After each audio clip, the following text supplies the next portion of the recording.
livre d'Ecclésiaste, juste après le livre de Proverbes, au chapitre 5. On va lire le premier verset, ensuite nous lirons le verset 3 au verset 5. Ecclésiaste, au chapitre 5, le premier verset, nous allons sauter et nous allons lire le verset 3 au verset 5. Nous pouvons tous honorer la parole de l'Éternel, s'il vous plaît. Nous lisons la parole. Ne te presse pas d'ouvrir la bouche et que ton cœur ne se hâte pas d'exprimer une parole devant Dieu, car Dieu est au ciel et toi sur la terre. Que tes paroles soient donc peu nombreuses. Au verset 3, lorsque tu as fait un vœu à Dieu, ne tarde pas à l'accomplir, car il n'aime pas les insensés. Accomplis le vœu que tu as fait. Mieux vaut pour toi ne point faire de vœu que d'en faire un et de ne pas l'accomplir. Ne permets pas à ta bouche de faire pécher ta chair et ne dis pas en présence de l'envoyé que c'est une inadvertance. Que Dieu bénisse sa parole. Nous pouvons nous asseoir. Cet après-midi, nous allons nous entretenir sous le thème « L'importance d'un vœu dans la vie d'un chrétien ». L'importance d'un vœu dans la vie d'un chrétien ou d'un enfant de Dieu. La question qu'on doit se poser, premièrement, qu'est-ce que c'est un vœu? Quand nous lisons selon le dictionnaire, nous voyons qu'un vœu en soi, nous pouvons le définir comme étant une promesse que l'on fait envers une divinité, envers quelqu'un, une promesse qui est en fait un engagement. Et cet engagement, nous le faisons en guise de recevoir une faveur. Nous le faisons pour témoigner quelque chose. Et nous voulons donc recevoir de la part de cette personne à qui nous faisons le vœu une faveur quelconque. Donc on peut dire qu'un vœu, non seulement c'est une promesse, mais nous pouvons le dire c'est un engagement ou un serment solennel que nous faisons à une personne. Donc on peut aussi conclure un vœu comme étant une alliance. Donc vous voyez, c'est que je m'engage à quelque chose. Cela devient une alliance que j'ai. Alors, un vœu est une alliance. Et dans la Bible, si nous le définissons bibliquement, ça ressemble à peu près à la même définition que nous venons de faire du point de vue que ce soit Larousse ou encore le dictionnaire.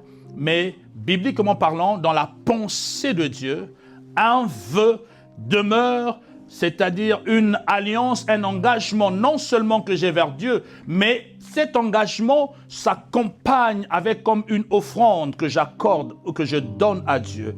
Ou alors une chose quelconque que je donne à Dieu.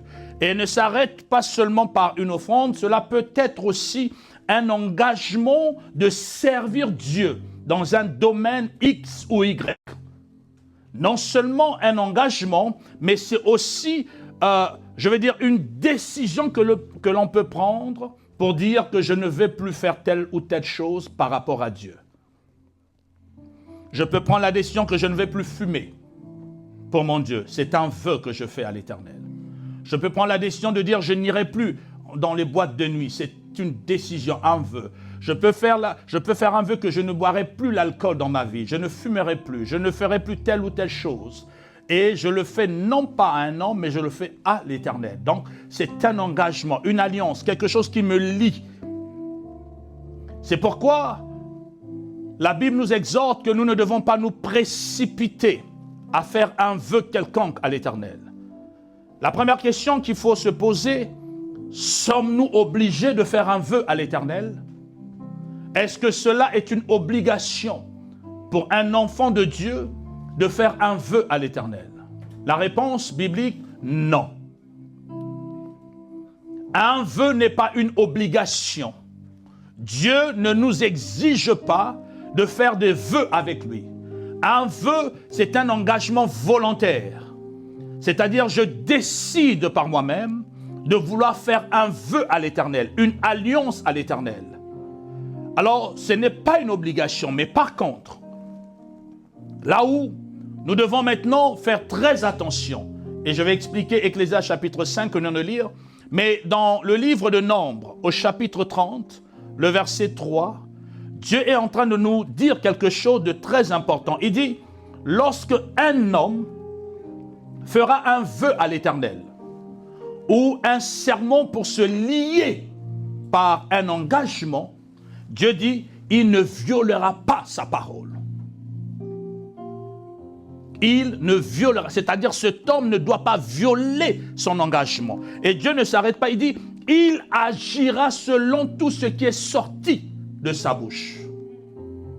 Donc Dieu prend un vœu tellement au sérieux qu'il dit, ne te presse pas de faire un vœu.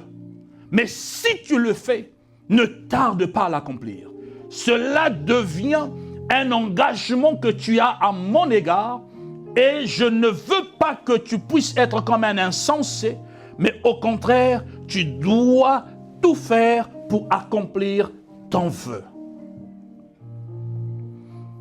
Donc, le vœu ne peut pas être quelque chose que nous prenons juste par plaisir. Ecclésiaste chapitre 5, le verset 1, Dieu dit, ne te presse pas d'ouvrir ta bouche et que ton cœur ne se hâte pas d'exprimer une parole devant Dieu, devant l'Éternel. Ne sois pas pressé de dire, je ferai telle chose pour l'Éternel. Ne sois pas pressé de t'engager à dire une chose devant Dieu.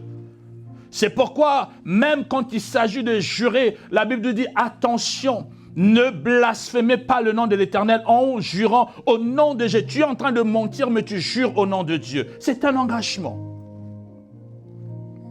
J'aime bien ce que notre ami Jacques nous le dit dans Jacques chapitre 5, le verset 12 particulièrement, si vous lisez, Jacques dit que ton oui soit un oui, que ton non soit un non.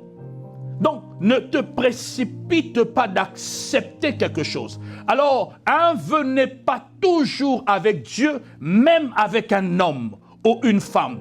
C'est-à-dire, quand tu t'engages professionnellement de travailler 8 heures, tu dois respecter ton engagement de travailler 8 heures. Un enfant de Dieu marche avec l'honnêteté dans ses engagements, la droiture dans ses engagements. Nous ne pouvons pas vivre parce que n'oublions pas que nous sommes les représentants de Christ, c'est-à-dire des ambassadeurs de Christ. Alors, par notre attitude, nous sommes en train de témoigner notre Dieu. Et si nous voulons que notre Dieu soit considéré, notre manière de faire doit aussi changer dans nos engagements. Dieu dit, mieux vaut pour toi ne point faire de vœu que d'en faire un et de ne pas l'accomplir.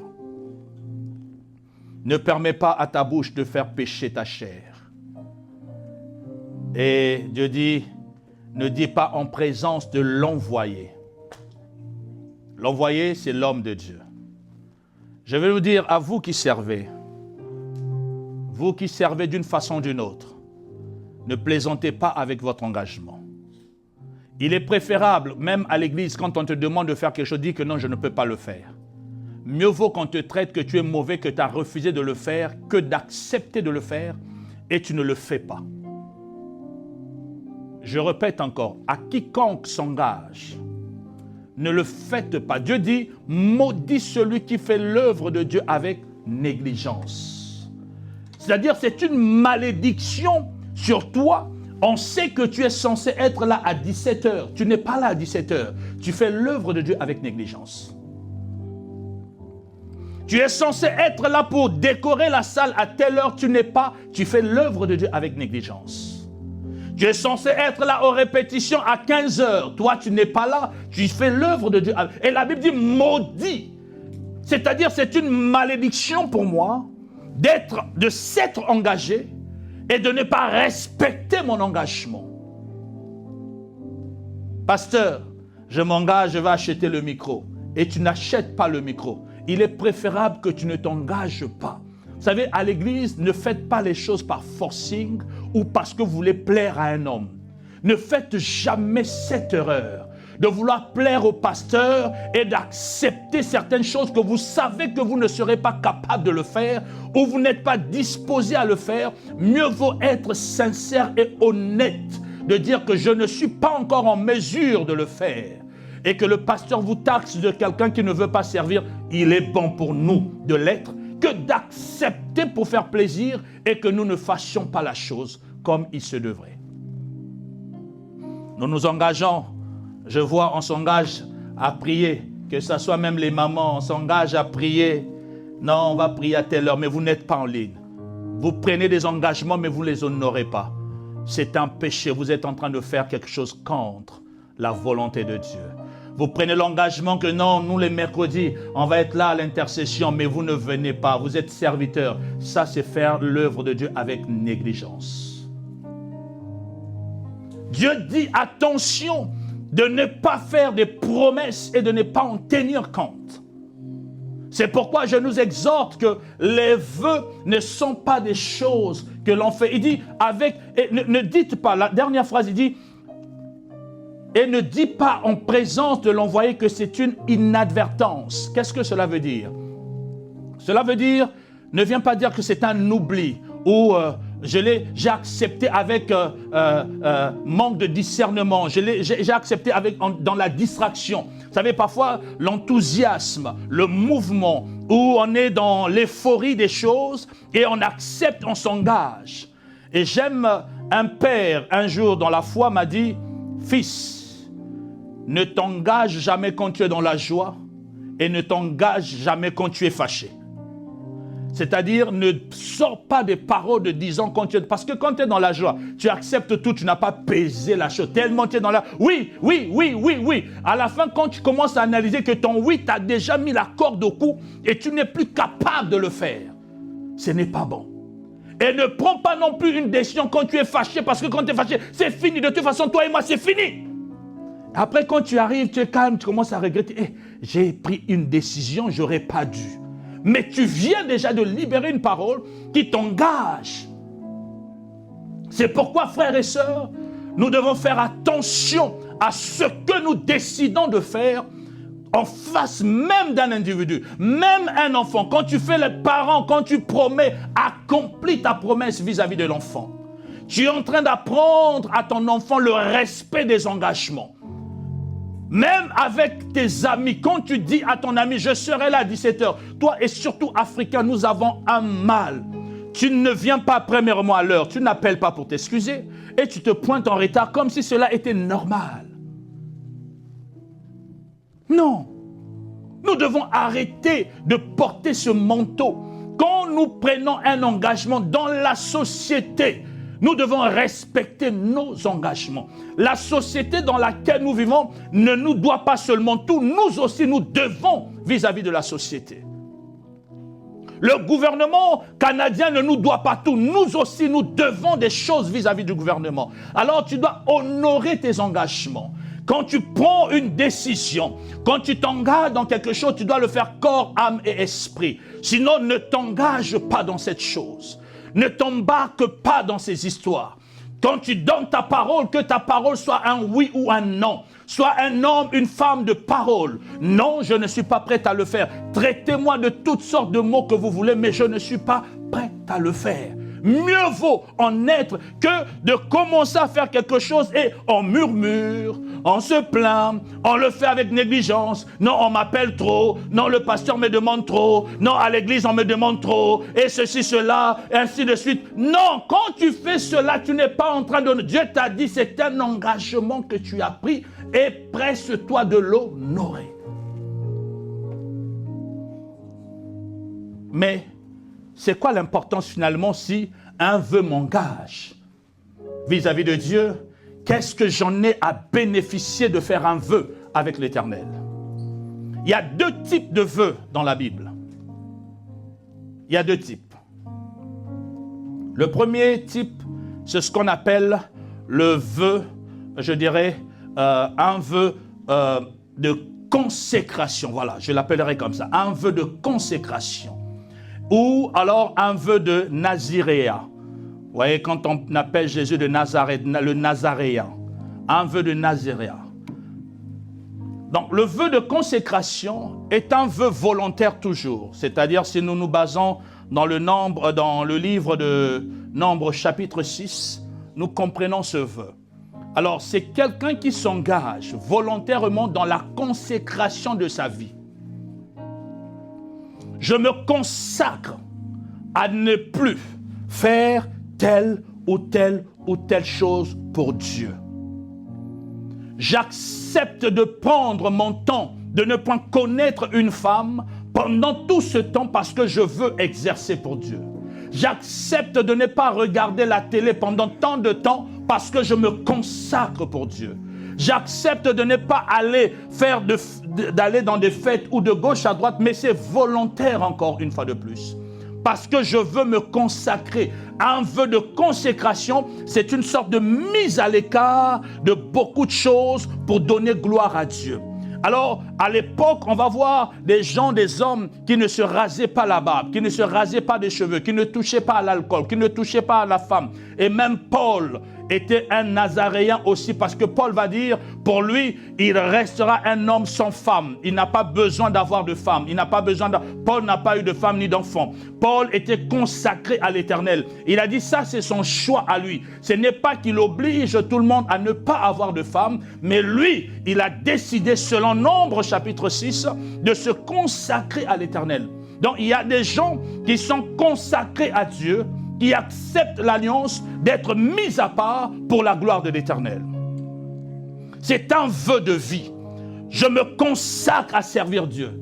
Et dans le livre de Luc, au chapitre 2, on peut voir aussi deux personnes, mais je vais m'attarder sur une personne, une femme.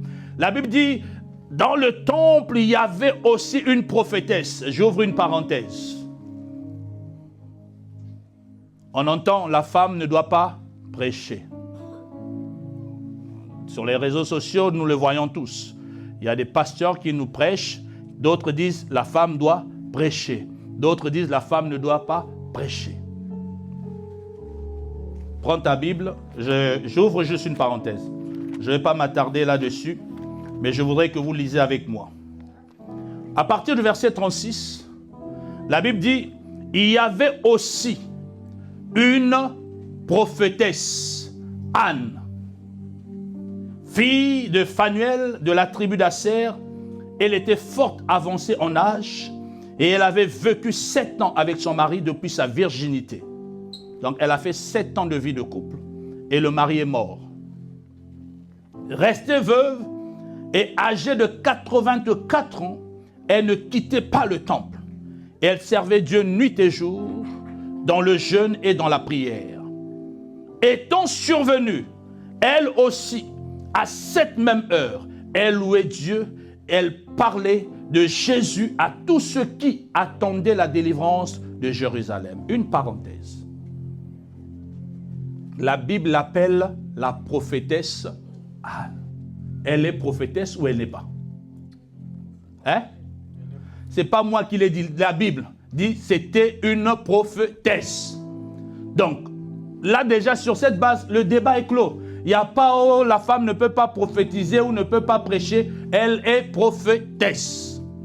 Le dernier verset, on dit, elle annonçait à quiconque attendait la délivrance de Jérusalem la bonne nouvelle de Jésus. C'est-à-dire, quand on dit prêcher, prêcher, c'est annoncer la bonne nouvelle. Prêcher, c'est annoncer à quelqu'un une nouvelle, apporter une nouvelle. Donc ici, cette femme, même avant que les apôtres ne commencent à prêcher, elle prêchait.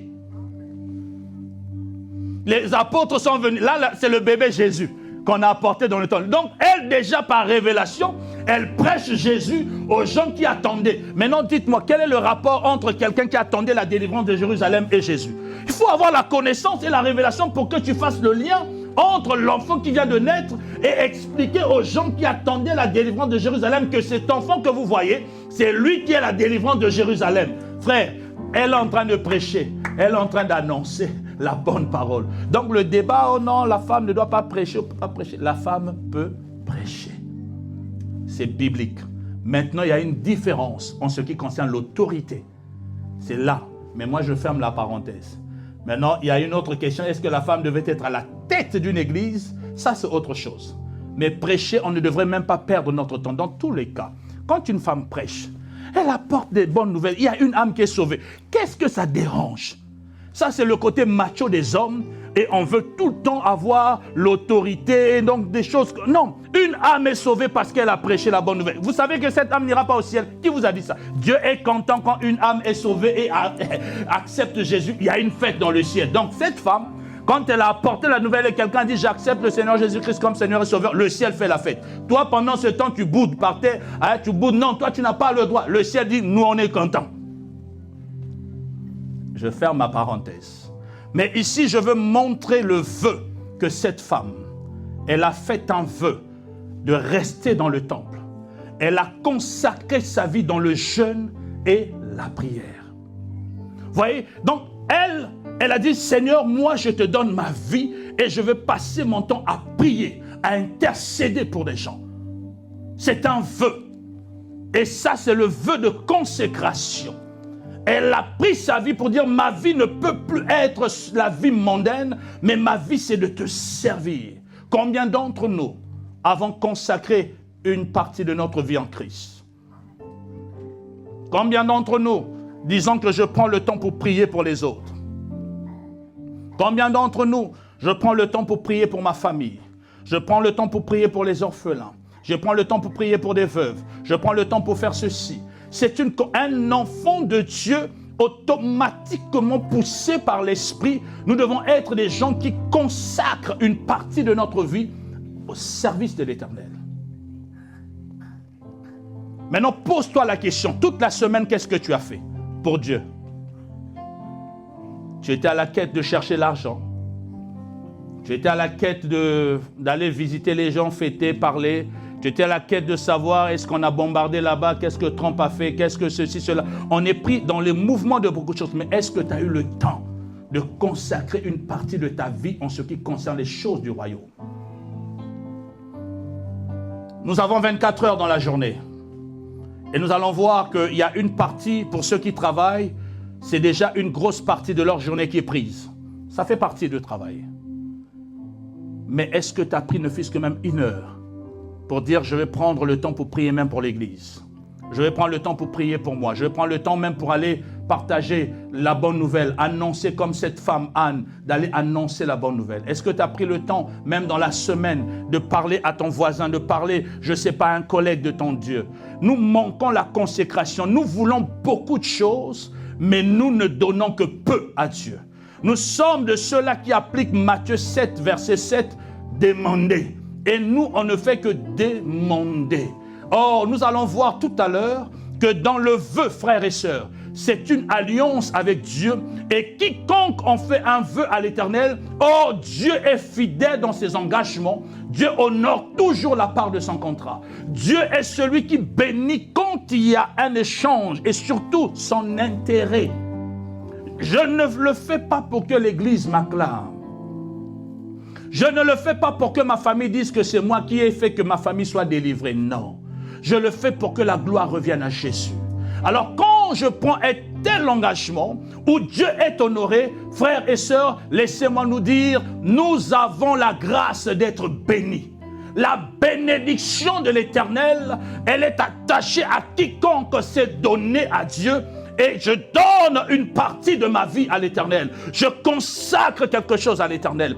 Il est important, frères et sœurs, que nous puissions savoir que dans le vœu, nous sommes bénéfiques, mais fais-le avec discernement. Ne le fais pas avec précipitation. Ne le fais pas avec légèreté, mais fais-le avec prise de conscience et sérieux, parce que cela t'engage. Le deuxième type de vœu, c'est ce que moi j'appelle un vœu conditionné. Le vœu conditionné, c'est quoi? Qu'est-ce que je veux dire par là? C'est un vœu où je fais à l'Éternel en lui disant ceci.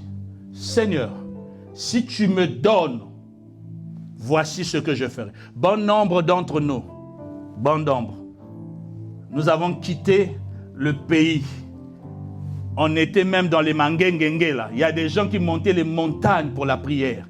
Il y a des gens qui dormaient à l'église pour la prière. Juste pour que, Seigneur, si tu me donnes le visa, je vais au Canada, je vais te servir. Tu arrives au Canada, ha. Les premiers jours, tu es à l'église. On te voit motivé. Dès que tu as compris maintenant l'atmosphère, tu connais, tu maîtrises maintenant le Canada. Oh, tu es tellement pris à faire autre chose. Il y a quelqu'un qui se dit, Seigneur, je suis au Canada. Si tu me donnes le travail, je te donnerai la dîme. Mais depuis que tu travailles, même les offrandes, c'est difficile que tu donnes. Hein? Non, dès que tu reçois ton salaire, la première des choses, je vais payer le loyer, je dois payer ma facture, il y a mon téléphone. Parce que si, comme on dit à Kinshasa, tu peux tout manquer, mais ne manque pas les mégas. Donc c'est important parce que tu veux être à jour des scandales et des choses qui se passent sur Facebook et ainsi de suite. Alors là, on voit, hein, donc ma facture de téléphone, non, il faut que je paye parce que je dois être à jour. Mais les choses de Dieu, ça ne te passe même pas la tête. Seigneur, le jour où tu me donneras le mariage, je vais te bénir, je vais te servir. Depuis que, non, mon mari ne veut plus que je vienne à l'église. On est maintenant, on a déménagé, on a 1 heure de l'église. L'église est maintenant loin, je ne peux pas venir. Mais quand il s'agit du travail, c'est toi qui se lèves à 5 heures. Tu peux prendre 2 heures de transport en commun pour arriver à l'heure à l'église. Non, pas à l'église, à l'heure au travail. Mais tu as pris 2 heures de transport en commun. En plein hiver, tu arrives au travail, même 1 heure de transport en commun. Tu arrives au travail et tu es même prêt à payer le Uber pour t'emmener au travail et tu arrives à l'heure pour travailler. Parce que pour toi, Dieu m'a donné le travail. Mais quand il s'agit maintenant de toi, non, je finis le travail à 17h. Le culte est à 19h. Je n'ai pas le temps, je serai fatigué, je dois rentrer. Frère, mieux vaut, hein, quand tu pries, c'est un conseil que je te donne. Demande ton travail, ne dis pas quelque chose que je ferai ceci. Dis seulement à Dieu, Seigneur, donne-moi le travail. Arrête-toi là. Est-ce que quelqu'un me comprend? Je te conseille, si tu sais que tu n'es pas sérieux, ne dis pas à Dieu, si tu me donnes, je te donnerai ceci. Dis-lui seulement, donne-moi. Il a dit, demandez et on vous donnera. Maintenant, c'est ta foi. Reste à ce niveau-là. Mais ne t'engage pas à lui dire autre chose et que tu ne le fais pas. Et cela n'est pas une bénédiction parce que cela devient maintenant quelque chose qui va fermer ton ciel. Par contre, frères et sœurs, nous allons voir que dans le vœu conditionnel, je vais prendre 2 exemples dans la Bible.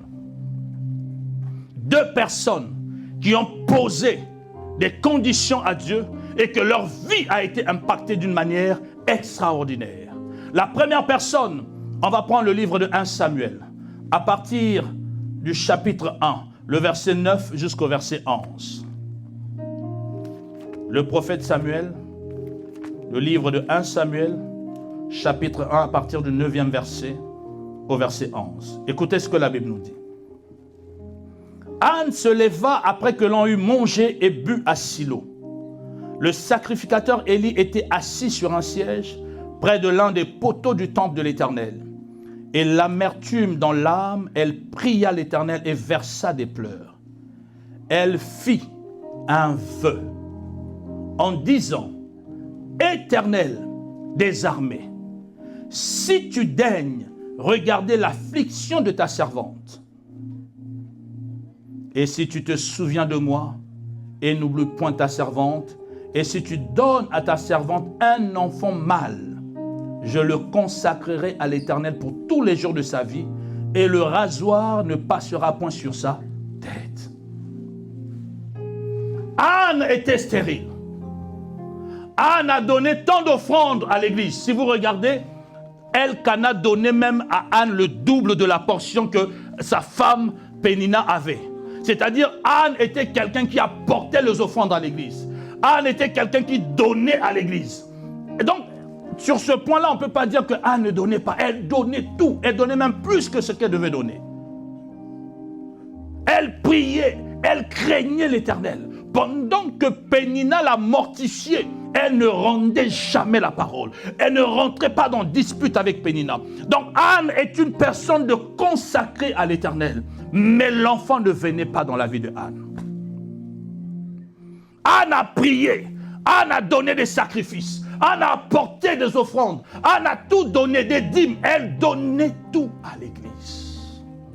Elle était toujours là à l'église. Quand même les autres partaient, elle restait à l'église en train de prier. Mais les enfants ne venaient pas. Si vous lisez, l'histoire de Anne n'est pas une souffrance d'une année, c'est de plusieurs années. Parce que Pénina, déjà à être enceinte, ça te prend minimum déjà 8 mois, 9 mois, 7 mois, 8 mois, 9 mois. Donc imaginez le nombre d'enfants que Pénina a eu et combien d'années Anne est restée dans la souffrance et d'avoir une rivale qui te martèle matin, midi, soir, qui se moque de toi. Et donc on te fait voir de toutes les couleurs. Mais Anne était consacrée à l'Éternel. Mais l'enfant ne venait pas. Anne a tout fait normalement ce que l'humain est censé faire. Ce qu'un chrétien est censé faire, elle l'a fait. Donc, il n'y avait pas de reproche qu'on pouvait faire vis-à-vis de Anne, que tu n'as pas fait telle chose. Offrande, j'ai donné. Qu'est-ce que vous me demandez d'autre? J'ai tout fait. Mais voici, ce jour-là, Anne rentre en profondeur d'elle-même. Elle priait tellement qu'elle n'arrivait plus à parler. Elle était à bout. C'est alors, comme on dit, poussée par l'esprit. Anne, personne n'a dit à Anne, Anne, fais un vœu.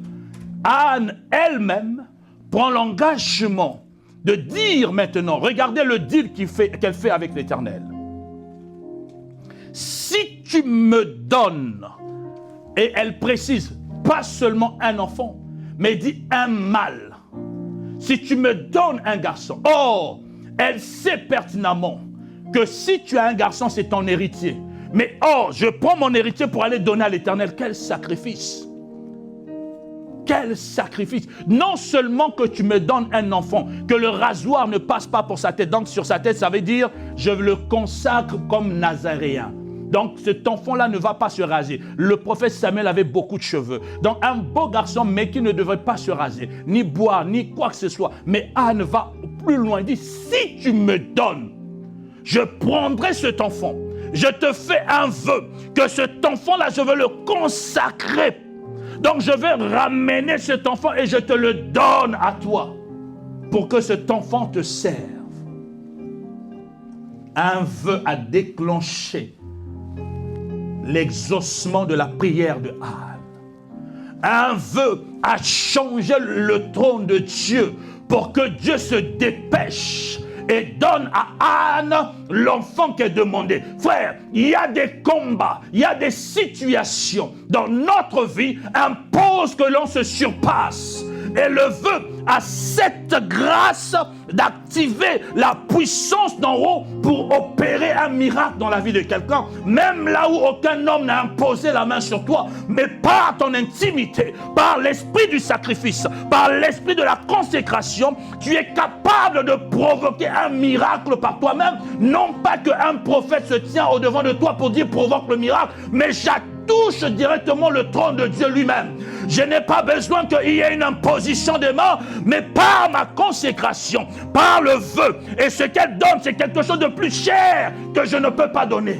Parce qu'un enfant, je suis stérile et je n'ai que cet enfant-là, mais je te le donne. Quel sacrifice! Tout ce que j'ai, comme cette femme qui arrive et il y a un panier, Jésus-Christ est devant. Tout le monde donnait beaucoup d'argent, tout le monde apportait beaucoup, mais elle, le peu qu'elle avait était insignifiant. Mais elle dit, je te le donne à toi. Elle donne tout ce qu'elle possédait de plus. Et Dieu cela a touché le trône. Le cœur de Jésus a vu. Jésus, pourquoi tu ne parles pas des gens qui t'ont donné des millions et des milliards? Dis non, eux ils en ont trop. C'est pas ça l'important, ça ne change rien pour eux. Mais elle a touché mon cœur parce qu'elle a donné ce qu'il y avait de plus cher. Anne, c'est ça la puissance du vœu.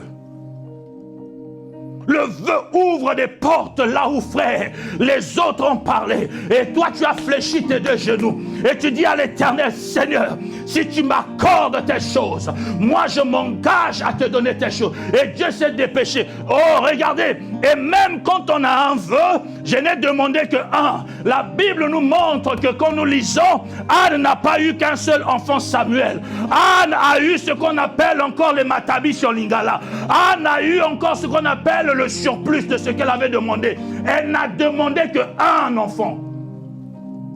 Anne n'a demandé qu'un seul enfant. Et quand est-ce que les autres enfants sont arrivés? Quand elle a accompli son vœu, Anne a dit, Dieu a fait, Anne a redonné, Dieu a multiplié. Ah, je veux dire à une personne, si tu comprends l'importance du vœu, et quand tu fais le 1, Dieu te donnera plus que ce que tu lui avais demandé. Il est le Dieu de la multiplication. Et il multiplie celui qui s'engage dans sa parole. Celui qui s'engage dans ces choses. Dieu donne plus que ce que nous demandons. Alors ce soir, je viens simplement te motiver à peser le pour. Ne le fais pas au plaisir. Fais-le parce que tu as pensé. Parce que tu es prêt à payer le prix. Ce ne sont pas de vœux qu'on fait à la légère. Parce que Anne devait voir la souffrance. Le seul enfant. Moi aussi, je vais montrer à Pénina que j'ai un enfant. Mais cet enfant-là va encore rester au temple. Donc, en d'autres termes, je n'ai servi que de matrice. Vous savez, c'est comme une femme qui, moi, je n'ai pas besoin d'enfant.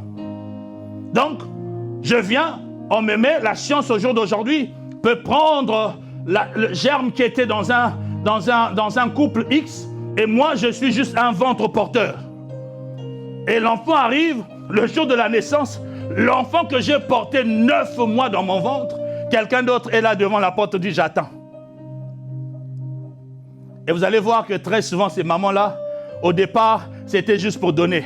Mais les sentiments se créent et ça commence à faire mal de laisser partir son enfant. Une mère, un père encore, les papas ont les cœurs durs. Un papa peut laisser partir, mais les mamans ont du mal à se détacher. Pourquoi? Pendant 9 mois, il y a eu tellement de liens. Des liens qui ne s'expliquent même pas. C'est des automatismes qui se créent. Et c'est pourquoi Dieu ne dit pas, même si un père abandonne un enfant. Non, non, non, non, non, non. Pour un papa, toi, tu m'as énervé, tu es maudit, sors. Vous voyez les papas, ils sont durs. Les premiers à chasser les enfants de la maison, c'est les pères. Mais la maman, ça va aller. Ça va aller. Ça va aller. C'est pourquoi Dieu dit, même si une mère abandonne son enfant, moi l'Éternel, je ne t'abandonnerai jamais. Et cette femme a eu la grâce d'avoir un enfant, et voici, elle va donner encore son enfant.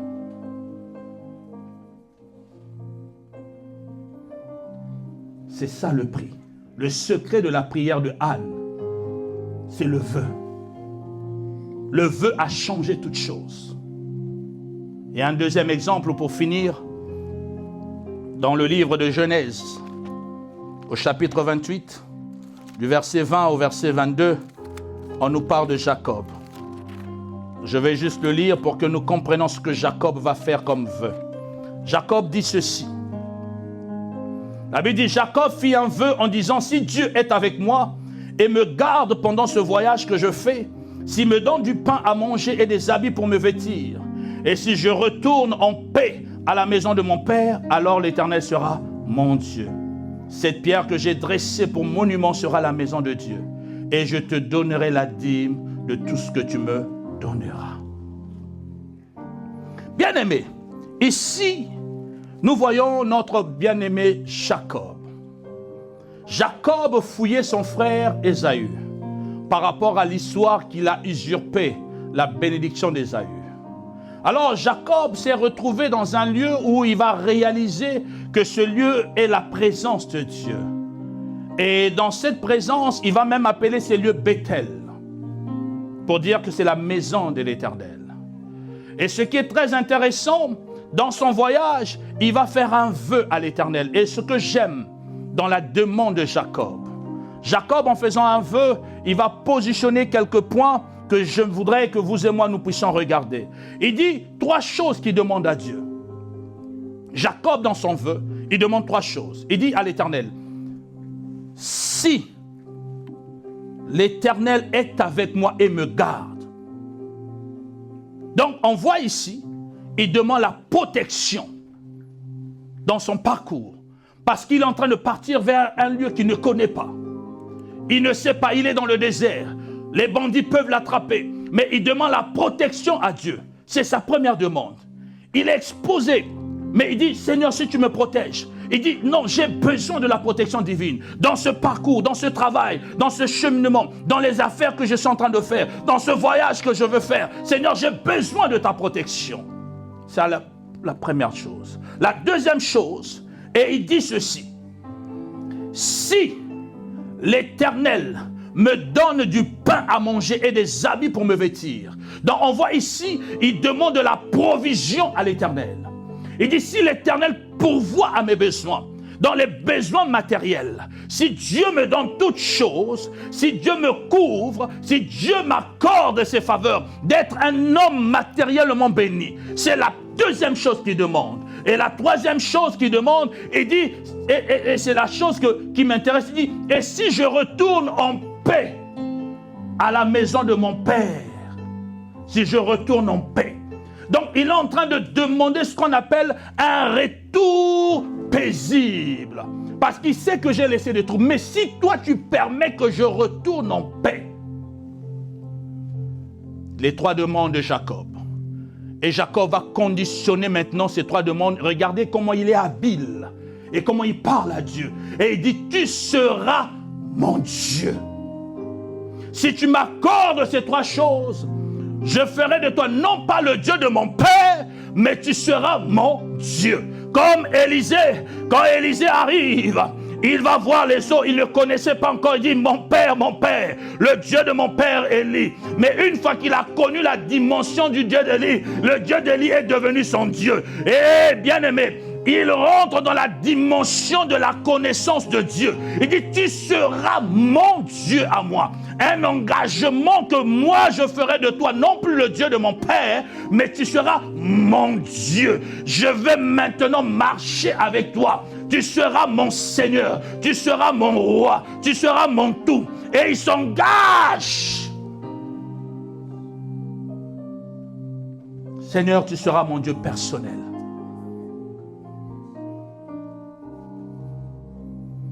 Quand je dis tu seras mon Dieu, ça veut dire tout ce qui est à moi est à toi. Jacob est en train de dire ma famille, tout ce que je veux avoir, c'est à toi.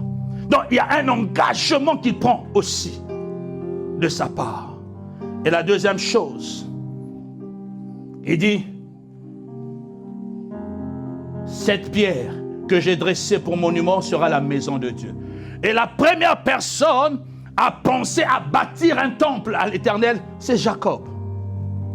Donc il pense à bâtir. Et il sait que non, je vais te bâtir un lieu. Je vais te donner une place. Frères et sœurs, nous devons contribuer dans ce qui concerne bâtir l'église. Quand il s'agit des choses de Dieu, je t'encourage à donner, à s'aimer, à participer. Quand vous entendez nuit de prière, évangélisation, je ne sais quoi, frère, je t'exhorte à participer parce que cela parle devant le trône de Dieu. Et ces choses-là, chaque fois que les gens viendront en ce lieu, vont commencer à danser en ce lieu, même si tu n'es pas là. La danse et le plaisir que les gens auront en ce lieu, à cause du piano qui est en train de jouer. Mais dans ce piano, il y a tes 1 centime. Tes 1 centime parleront devant le trône de Dieu, même quand toi tu ne seras pas là. Parce que ce sont des choses qui parlent devant le Seigneur. Et Dieu ne peut que se souvenir de toi. La troisième chose, il dit, je te donnerai la dîme de tout ce que tu me donneras. Même si c'était une pratique courante, mais nous pouvons voir ici, il prend l'engagement de dire, la bénédiction que tu me donneras, je te la rapporterai. Frère, quand Dieu te bénit, sois reconnaissant, sois reconnaissante, ma soeur. Quand Dieu te donne, ne prive pas la maison de Dieu des mondes. Sois un homme qui donne, sois une femme qui donne, sois une personne qui bénit autour. Si Dieu t'a donné 10 pains, donne aussi un pain à l'orphelin, donne un pain à la veuve, donne un pain aux autres. Sois cette personne qui donne. Ne sois pas toujours la personne qui veut recevoir des autres, mais aie la capacité de donner. Oh, un verre rempli. Vous voyez cette bouteille qui est là? Donne-moi la bouteille, pardon, s'il te plaît. Aussi longtemps, merci, que cette bouteille est pleine, on ne peut pas ajouter. Je marcherai toujours avec cette quantité. Mais dès que je vais boire, Dieu va continuer à faire quoi? Remplir. Parce que c'est vide. Mais si je ne bois que pour moi-même, je suis égoïste. Dieu donnera. Vous savez, quand vous prenez votre dîme et que vous donnez pour que l'église fonctionne, frère, Dieu ne peut que te bénir parce qu'il sait que le fonctionnement de sa maison dépend de la bénédiction. Or, si toi maintenant tu prives la bénédiction là de venir bénir l'église, ne t'attends pas que Dieu te bénisse. C'est pourquoi, frères et sœurs, il y a des gens, merci beaucoup, il y a des gens qui ne peuvent pas avoir plus. Dieu te donnera parce qu'il est un bon père.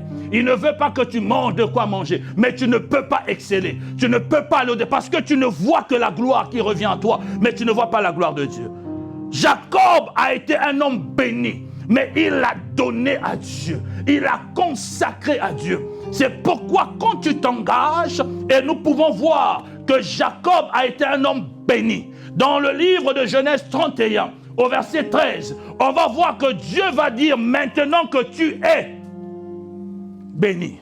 Dieu a entendu les paroles de Jacob. Dieu va dire, je suis le Dieu qui t'est apparu à Bethel. Je suis le Dieu que tu t'es engagé à faire ceci pour moi. Maintenant que tu es béni, parce qu'on va voir que Jacob, pendant qu'il était chez Laban, a été un homme béni, malgré les combats, malgré l'injustice. Un homme qui est parti juste avec un petit sac, un bâton. Et la Bible nous montre que Jacob, en retournant chez lui, retourne avec des serviteurs, retourne avec des enfants, retourne avec des bœufs, retourne avec des vaches. Un homme qui est parti seul avec un bâton et quelque chose, juste une gémissière, retourne avec une foule, même des serviteurs. Un homme richement béni, parce qu'il avait compris que la bénédiction, si je mets Dieu dans ses affaires, si je m'engage avec Dieu, si Dieu est mon associé, je réussirai. Si Dieu est l'associé de mon business, je réussirai. Si Dieu est l'associé de mon travail, on ne m'enlèvera pas. Et si on m'enlève, il ouvrira une autre porte pour que je sois béni. Parce que ce Dieu-là n'abandonne jamais ceux qui s'engagent avec lui. Quel est ton engagement avec Dieu? Quel est ton engagement avec Dieu? Le vœu emmène Dieu à intervenir dans ta vie. Le vœu fait que Dieu est obligé de pouvoir agir dans ta vie. Cela engage Dieu. C'est Dieu qui a défendu Jacob au devant de Laban. Quand Laban décide de venir poursuivre Jacob, Dieu s'est révélé à Laban. Dit, hey, Laban, attention, c'est mon serviteur. Frère, Dieu te défendra quand tu t'associes avec Dieu. C'est le bon ami fidèle, celui qui nous protège, celui qui ne dort ni ne sommeille, celui qui veille sur nous. Quand tu apprendras à dealer avec Dieu, tu n'échoueras pas dans tes choses parce que lui, il n'échoue pas. Toi, tu échoueras seul. Mais avec lui, nous ferons des exploits. Avec Dieu, nous ferons des exploits. Je vais dire à une personne, avec Dieu, malgré toutes tes incompétences, Dieu ne regarde pas à ton incompétence parce que lui, il va apporter sa compétence. Lui, il va apporter son savoir. Lui, il va apporter sa force. Lui, il va apporter sa capacité. Il va apporter son intelligence. Il va apporter sa sagesse. Il va apporter ce que toi, tu n'as pas. Lui, il est le meilleur ami fidèle. Associe-toi avec Dieu. Engage Dieu. Quelle que soit la chose que tu cherches, frère, dis à Dieu, Père, tu me donnes mes papiers. Moi, je t'apporterai, ne fût-ce que chaque fois qu'on dira dans cette église, on a besoin de la Sainte Seine, même si c'est le jus de raisin. Pasteur, à compter d'aujourd'hui, tu n'achètes plus. Moi-même, mes $2, j'irai acheter. Je m'engage à apporter parce que c'est ton deal avec. Il y a des choses, ce ne sont pas des comptes. Dieu n'attend pas des milliards et des milliards. Dieu attend un engagement sincère. Dieu attend un engagement vrai, un engagement honnête. Non pas un engagement pour qu'on parle de moi à l'église. Non pas un engagement pour que le pasteur m'acclame. Non, parce que si vous le faites, vous avez déjà reçu la récompense des hommes. Dieu ne vous donnera pas. Mais quand vous donnez, et ce que je donne, c'est pas pour que le pasteur m'apprécie plus que l'autre, mais c'est pour que le ciel me localise. Dieu te bénira, Dieu te donnera. Sois un homme qui sait s'aimer, sois une femme qui sait s'aimer. Dans tes dîmes, sois fidèle à Dieu, mais engage-le. Quand tu donnes, engage le Seigneur. Quand tu donnes, quelle que soit la chose qui te manque, je viens t'annoncer, il est le Dieu de l'impossible. Ce Dieu-là est capable, même dans le combat de ta famille. Engage Dieu, rentre avec Dieu. Moi aussi j'ai un Dieu et j'engage mon Dieu, il t'apportera la chose. Même dans la maladie, même si les médecins ont dit que c'est fini, la science a tout dit. Il y a un homme que par le pont de sa robe, il est capable de m'accorder la guérison, même si les pasteurs ne prient pas pour moi. Mais je sais m'attacher à celui qui est fidèle et il voit là où les autres ne voient pas.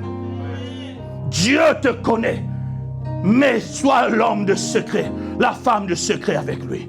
Un vœu est bénéfique pour nous, mais je nous exhorte, frère, ne le faites pas avec légèreté, ne le faites pas inconsciemment, ne le faites pas par plaisir, faites-le parce que vous allez vous engager et respecter. Ne faites pas l'œuvre de Dieu avec négligence.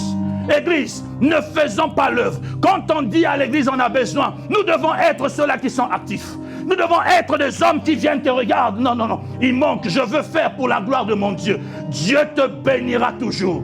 Les hommes ne reconnaîtront pas. Les hommes ne verront pas ce que tu fais. Mais Dieu, dans le secret, il le voit.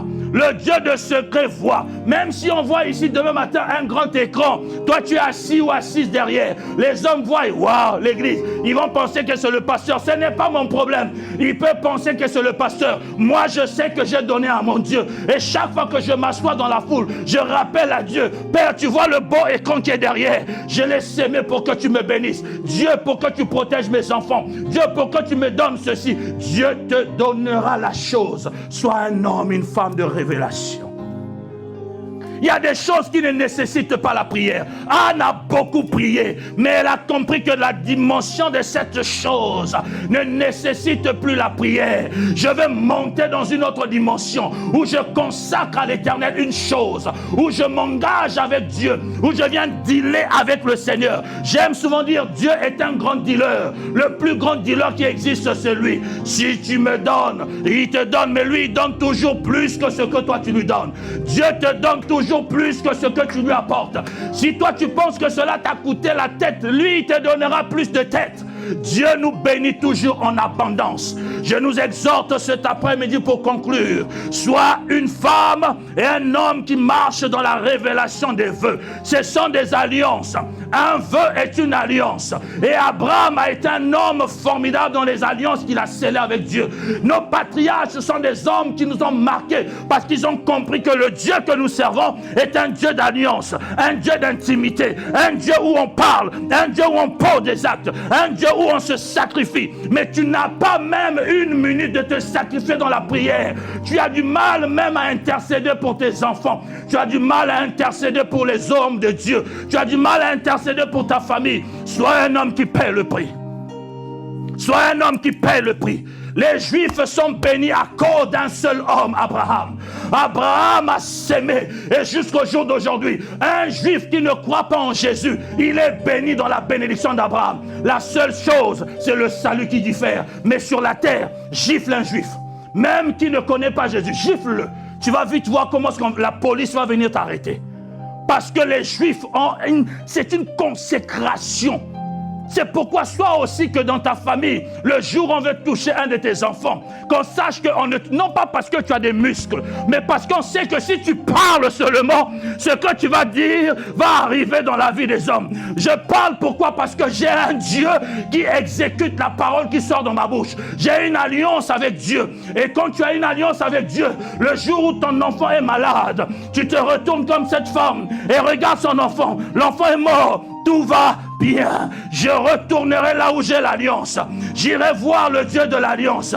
Tu m'as donné cet enfant. Chez moi, la mort n'entrera pas. Chez moi, la mort ne frappera pas. Chez moi, il n'y aura pas cette maladie. La honte là ne rentrera pas dans ma maison. Parce que j'ai une alliance avec Dieu. Quand tu as une alliance avec Dieu, Dieu est obligé, bien aimé, d'honorer sa part. Car il est assis sur le trône de la fidélité. Il n'est pas un homme pour nous mentir, ni le fils de l'homme pour se repentir. Ce que lui dit, il accomplit toujours. Les hommes peuvent te promettre, mais demain matin, même s'ils avaient une bonne volonté, ils seront dans l'incapacité. Mais lui, qu'il vente, qu'il pleuve, peu importe le jour ou la nuit, il n'a pas d'heure, il n'a pas de moment. Il n'y a rien qui peut l'arrêter. Si Dieu décide de te bénir aujourd'hui, même si le monde entier est contre toi, la bénédiction rentrera chez toi. Sois l'homme et la femme qui comprend l'importance de faire un vœu avec le Seigneur dans le discernement. Que Dieu nous bénisse abondamment.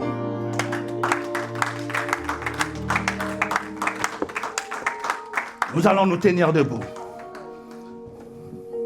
On va nous partager nos enveloppes. Je vais prier, je vais laisser, nous sommes à la fin. Et je vais laisser place à Papa Béni.